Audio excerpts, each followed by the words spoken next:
Banyu ada di sini sekarang. Film ini dimulai dengan seorang gadis yang cantik bernama Ningrum yang terlihat bingung ketika ia tiba-tiba berada di dalam sebuah bangunan kosong dengan alunan gamelan Jawa yang mengiringi. Dalam situasi aneh ini, Ningrum merasa terkejut saat melihat sosok wanita Jawa yang sedang menari di tempat itu.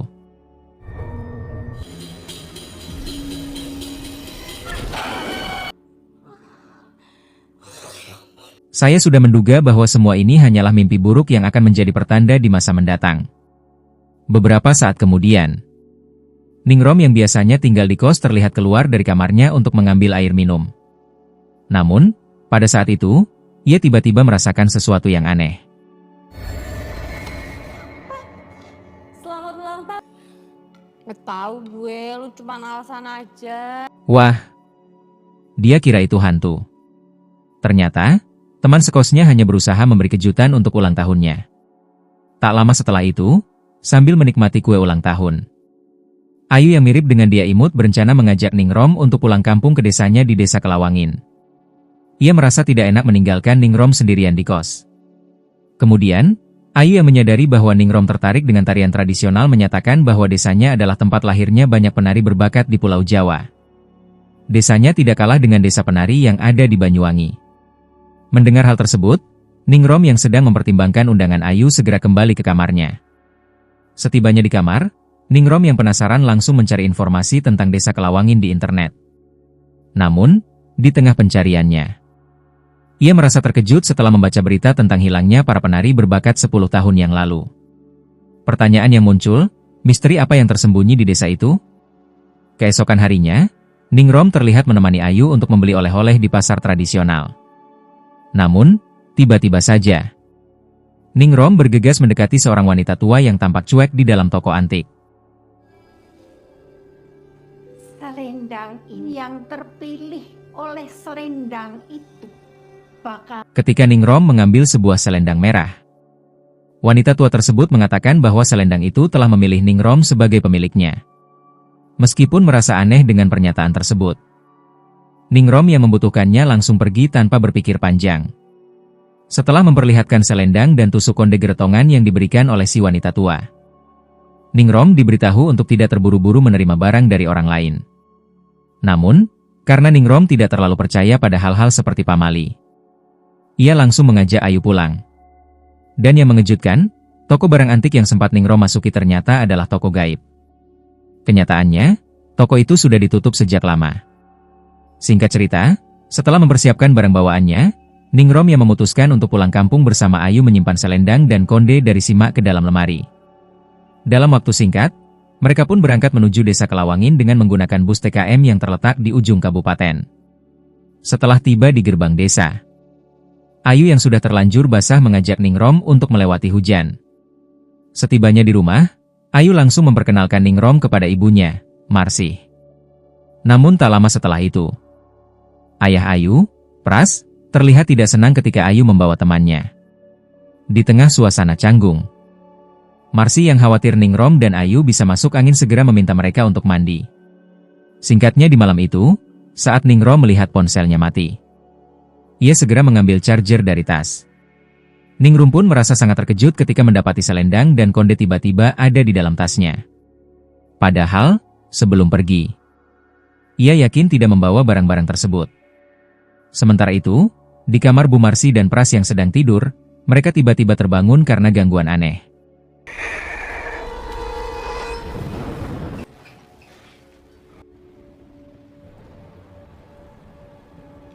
Astagfirullah. Pras merasa sangat terkejut ketika mendengar bisikan misterius dari makhluk yang menyeramkan.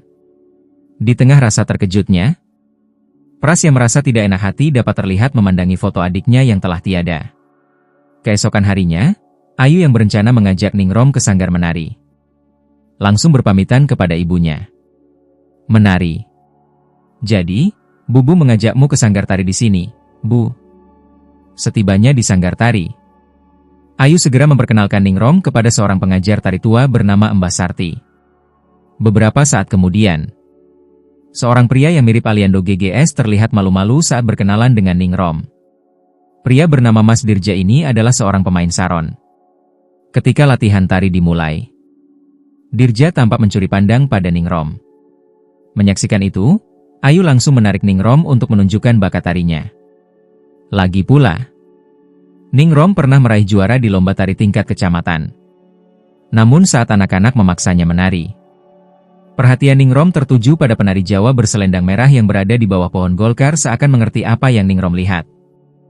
Mbak Sarti meminta para muridnya untuk melanjutkan latihan. Saat itulah, Ningrom merasa bingung ketika penari yang dilihatnya tiba-tiba menghilang. Sementara itu, di rumah, Pras menyatakan bahwa ia merasa kehadiran adiknya yang sudah meninggal, Banyu. Ia semakin yakin bahwa Banyu tidak terkait dengan hilangnya Mayang 10 tahun yang lalu. Malam harinya, Ningrom kembali mengalami mimpi aneh. Kali ini, ia yang merasa penasaran berusaha untuk mendekati penari tersebut.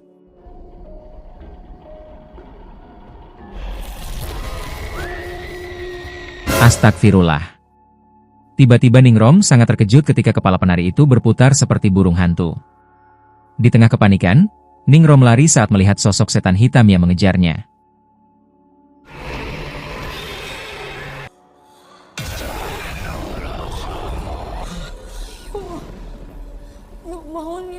Setelah terkejut oleh penampakan setan hitam, kepanikan Ningrom semakin meningkat ketika ia mendengar suara sinden Jawa. Meskipun terasa aneh, tetapi ia tidak merasa penasaran atau ketakutan. Tiba-tiba Ningrom merinding saat melihat kehadiran penari di dalam kamarnya. Ketika pintu kamar terkunci kembali, Ayu yang datang merasa heran melihat Ningrom yang tampak ketakutan. Keesokan harinya, Ningrom bercerita tentang penari berselendang merah dan sosok setan hitam yang mengganggunya semalam. Kedua sosok yang selalu muncul dalam mimpi itu seolah mengarahkannya ke kamar yang terkunci. Mendengar cerita itu, Ayu menjelaskan bahwa kamar tersebut dulunya adalah milik pamannya yang bernama Banyu. 20 tahun lalu, Banyu yang berpacaran dengan penari bernama Ratimanyu dibakar hidup-hidup oleh penduduk desa. Sejak peristiwa itu, penduduk desa percaya bahwa setiap 10 tahun sekali, sosok Banyu akan muncul untuk menuntut balas dan meminta tumbal seorang penari. Dan 10 tahun yang lalu, dilaporkan bahwa adik Dirja menjadi target dari sosok setan air. Apa yang menyebabkan warga mengambil tindakan terhadap Banyu tersebut? Mari kita berpura-pura tidak mengetahui terlebih dahulu. Beberapa waktu setelah mendengarkan kisah dari Ningrom, Dirja mengungkapkan bahwa sebelum kepergian adiknya, dia sering melihat penampakan setan penari dengan selendang merah yang diyakini sebagai setan Ratimanyu. Selain itu, Dirja juga menyatakan bahwa sosok Ratimanyu ini adalah tangan kanan jurik Banyu yang ingin membalas dendam kepada penduduk desa. Dirja juga menambahkan bahwa pamannya, Adi, adalah seorang dukun desa yang secara teratur mengadakan ritual untuk menjaga keselamatan penduduk. Setiap 10 tahun sekali, Adi berusaha menghilangkan kutukan jurik Banyu dengan melaksanakan ritual tolak bala bersama masyarakat. Setelah mendengar bahwa Ningrum mengalami teror yang sama, Dirja meminta Ningrum untuk tidak mengikuti bisikan Ratimanyu. Sementara itu, dukun Adi tampak menguping percakapan mereka. Malam hari, Pras yang ingin ngopi kembali menghadapi teror aneh. Astagfirullah, seolah melihat mumi. Pras pun sangat ketakutan saat melihat penampakan jurik adiknya yang sebelumnya dibakar oleh warga. Di sisi lain, Ningrum yang terbangun tiba-tiba panik saat mendapati dirinya berada di kamar Paman Banyu. Kebingungan yang dialaminya menjadi semakin parah ketika dia mendengar suara gamelan. Tubuhnya bergerak sendiri dan pada saat bersamaan setan Ratimanyu muncul.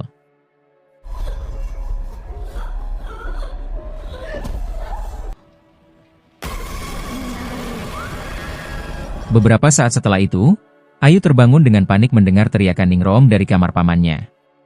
Setelah melihat Ningrom melayang seperti avatar, mereka pun menyadari bahwa Ningrom sedang kerasukan Ratimanyu. Tak lama kemudian, Ayu yang khawatir tidak ingin hal buruk terjadi, memutuskan untuk membawa Ningrom kembali ke kota. Meskipun merasa cemas, ini dianggap sebagai langkah terbaik. Seperti ayam yang dicuri oleh Pak RT, mereka tiba-tiba ditangkap oleh orang-orang misterius.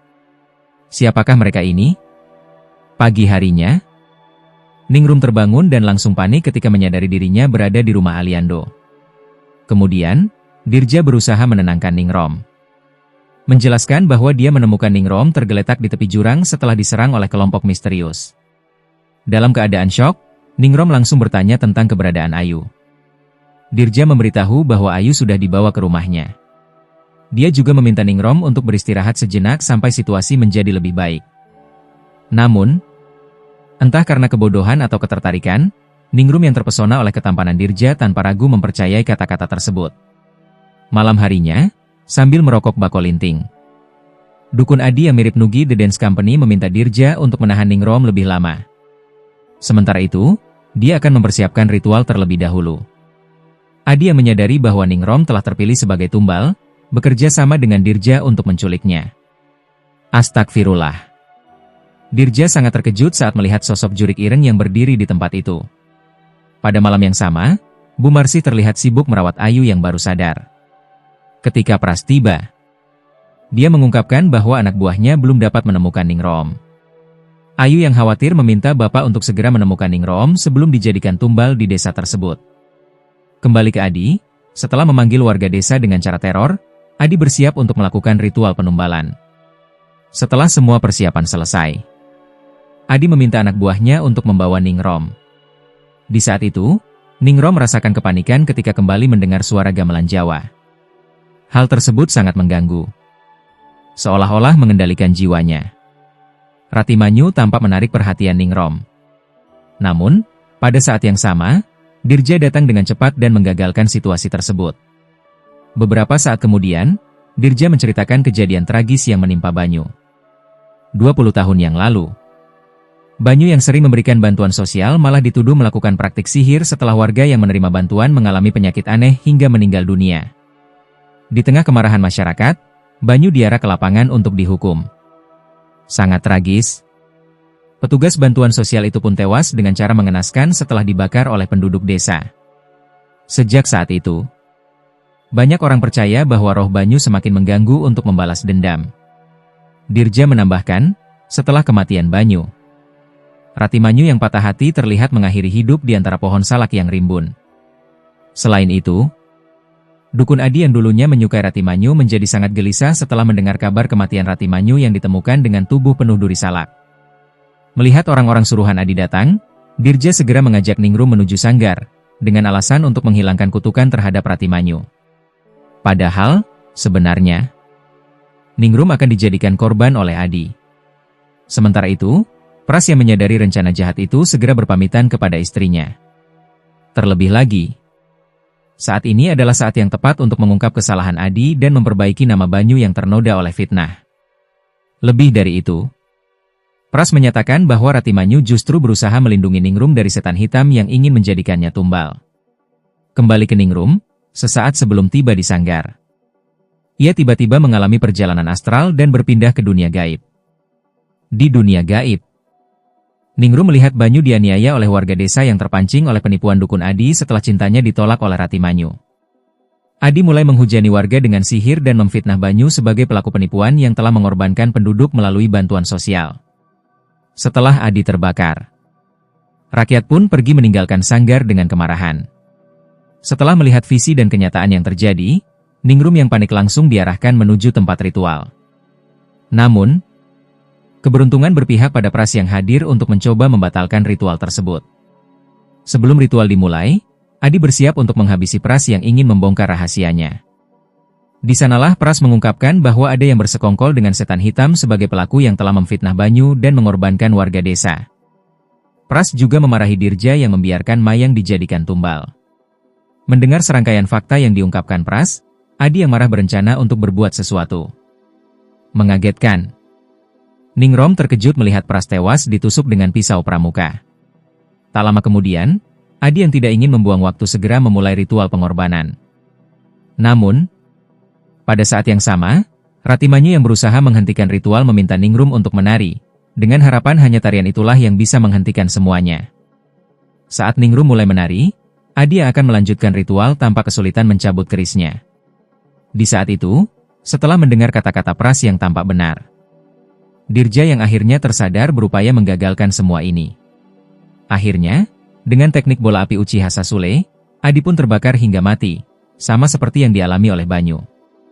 Sementara itu di dunia roh, Banyu dan Ratimanyu mengungkapkan rasa syukur kepada Ningrum yang telah membantunya dalam membalas dendam kepada Adi. Di tengah api yang semakin membara, Dirja berhasil membangunkan Ringrom dan langsung mengajaknya pergi. Keesokan harinya, setelah pemakaman, Ayu tampak berusaha menenangkan ibunya yang kini berstatus janda. Chandra diam-diam memiliki perasaan terhadap Ratio Mayu. Hingga saat terakhir sebelum berangkat, Ningrum, yang akan kembali ke Jogja, memutuskan untuk melepaskan selendang yang diberikan oleh Hamak Peot. Tamat akhir yang penuh teka-teki.